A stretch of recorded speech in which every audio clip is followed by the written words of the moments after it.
Queridos irmãos, mais uma vez uma imensa gratidão e uma grande alegria podermos estar aqui para juntos fazermos uma reflexão sobre mais um tema do nosso Evangelho.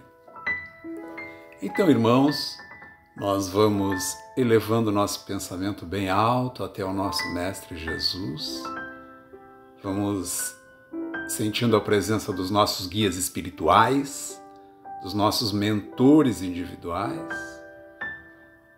Assim, agradecemos por todo o bem, agradecemos pela vida e agradecemos por estar aqui.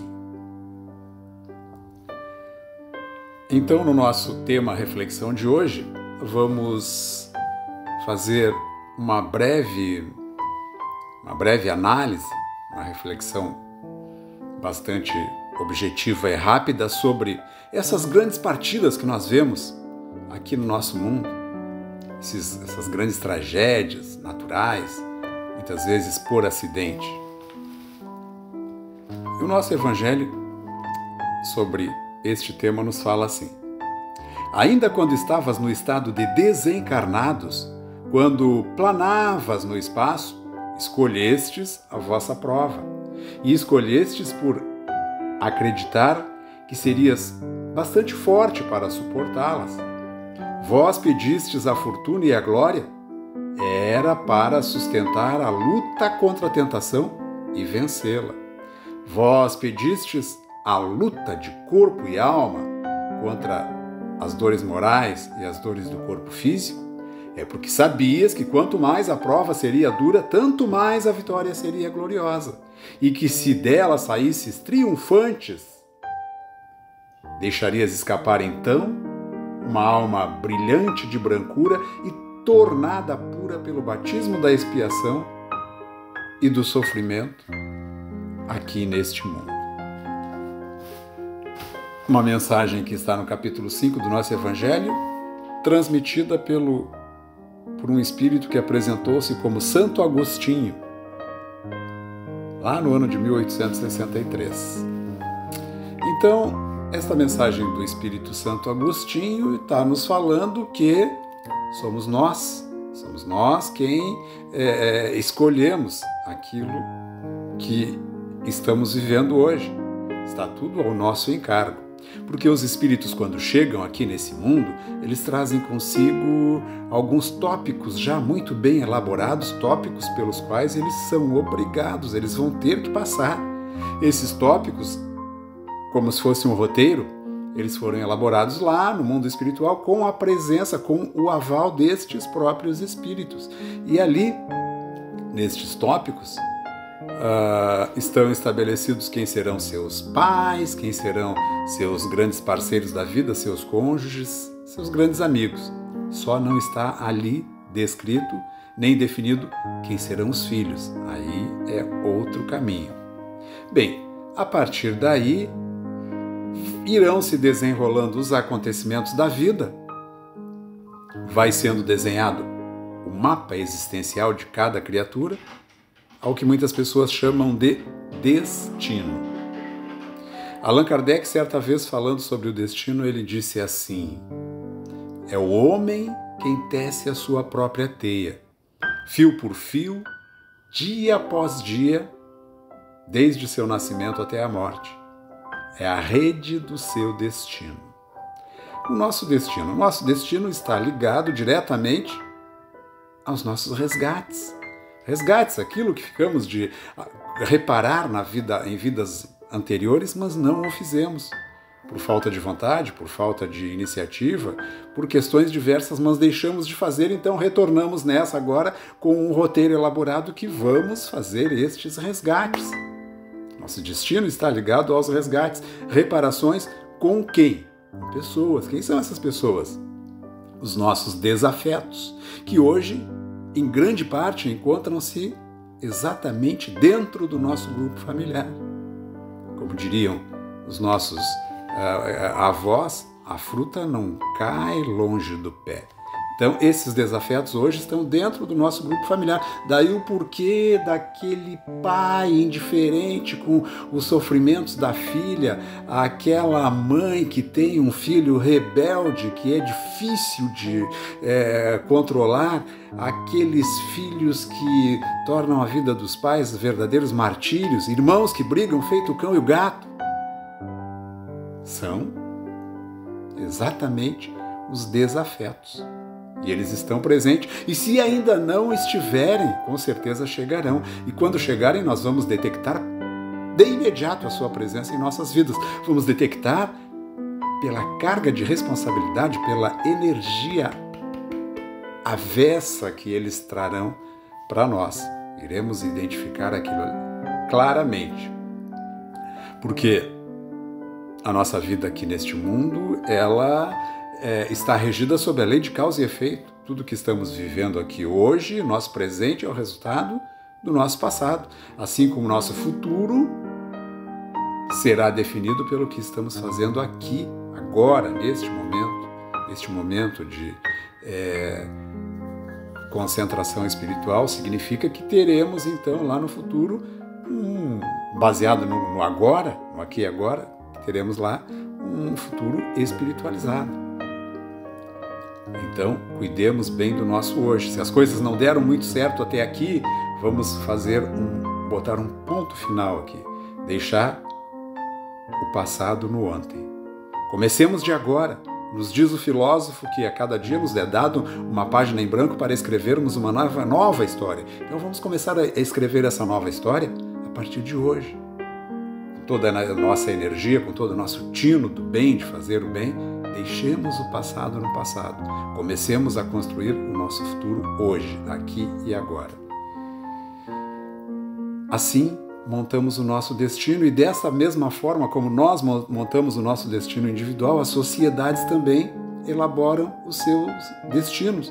O destino das sociedades é o reflexo das ações em coletivo dos seus membros. Tudo que em coletivo também se faz, em coletivo também irá se responder. Todo mal que em coletivo se faz, em coletivo se paga. Nós temos notícia de tantas tragédias naturais, de acidentes que são incontáveis. Sabemos que, de alguma forma, ali está sendo resgatado algum tipo de compromisso que lá no passado houveram grandes erros. Então, esses grandes desastres, esses grandes acidentes, quando vemos isso, estamos ali diante dos desencarnes coletivos. Muitos falam resgates coletivos. A nossa doutrina espírita, ela é racionalidade pura. E o nosso professor, Leon Denis, o Allan Kardec, sobre esse tema, ele pergunta assim para os espíritos, que está no Livro dos Espíritos, na questão 728. Ele fez essa pergunta: a destruição dos mundos é uma lei da natureza?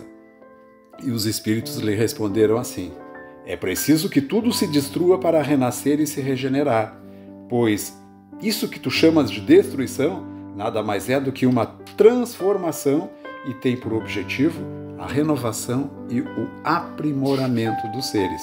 E aí Allan Kardec perguntou de novo: mas com que objetivo é que Deus atinge a humanidade assim, com esses flagelos? E os espíritos responderam: para fazê-los progredir mais depressa. Já não dissemos que a destruição é necessária para a renovação moral dos espíritos e que em cada nova existência se atinge um novo degrau? Então, como a doutrina espírita é esta racionalidade pura, está nos dizendo que essas grandes partidas em massa, elas fazem parte do nosso progresso. Não é aconselhável se dizer que em toda partida coletiva houve um resgate coletivo. Por quê? Resgate pressupõe resgatar algo, um castigo. E as leis divinas, as leis de Deus, elas não foram criadas para punir, elas foram criadas para trazer aprendizado.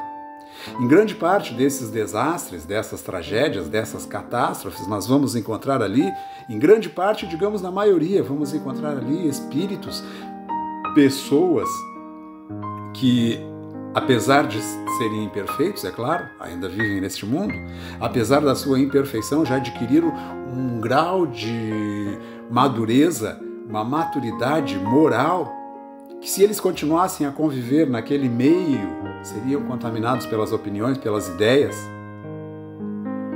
iriam estagnar ali.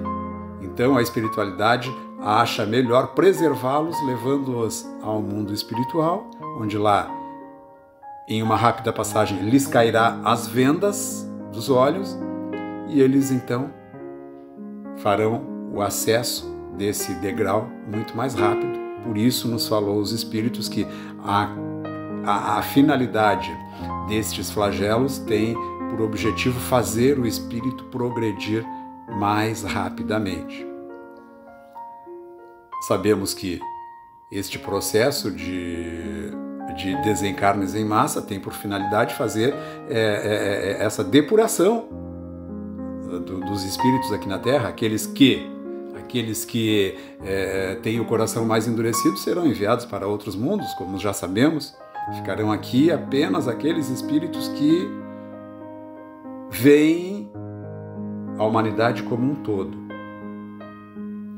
Estamos em um mundo agora de transição, saindo do mundo de expiação em um mundo de transição rumo ao mundo de regeneração, lá onde o amor deve ser a finalidade e será a finalidade maior. Lá as profissões não serão mais escolhidas pensando em ganhar dinheiro. Serão escolhidas as profissões visando o bem-estar de todos. Adeus aos médicos displicentes, adeus aos advogados gananciosos que desprezam a lei moral, adeus aos políticos corruptos, a todo tipo de bandidos. Lá permanecerão espíritos que se preocupam exclusivamente em fazer o bem. Espíritos que são caracterizados pela inteligência, pela razão e pelo bem natural. Neste novo mundo de regeneração, não é preciso que o espírito tenha uma transformação radical, total, não. Basta apenas que ele sofra uma mudança nos seus atributos morais e que ele seja regido pelo seu instinto natural, que é o instinto de fazer o bem. Queridos irmãos, que a nossa semana seja de paz, de amor e que a paz, o amor e a tranquilidade do Mestre Jesus estejam no coração de cada um de nós. Que assim seja.